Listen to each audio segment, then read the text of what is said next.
La crise politique née de l'élection présidentielle de février 2020 n'est pas encore terminée.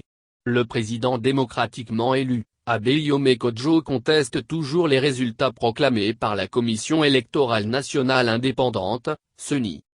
Plus d'une année après cette élection, les dégâts sur le candidat de la dynamique Monseigneur Kpodzro, DMK, ses proches et soutiens sont énormes.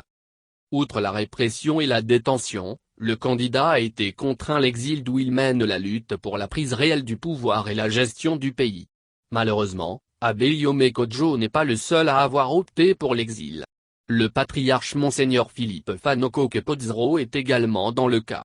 Menacé de mort pour avoir exigé la vérité des urnes, Monseigneur Kpodzro, 92 ans, est contraint en exil depuis plus d'un an.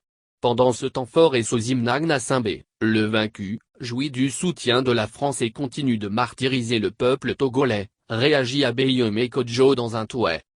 Sans se plaindre des difficultés qui lui sont faites du fait de son engagement en faveur de l'alternance au Togo, le nonagénaire confirme qu'il a fui son pays pour échapper à la mort.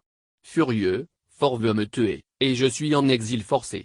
Humaniste de tout pays, sauvez le Togo, martèle Monseigneur Kpodzro dans une interview accordée à un média allemand.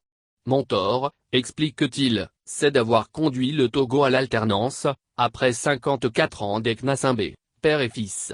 Des informations relayées sur Twitter par ses proches.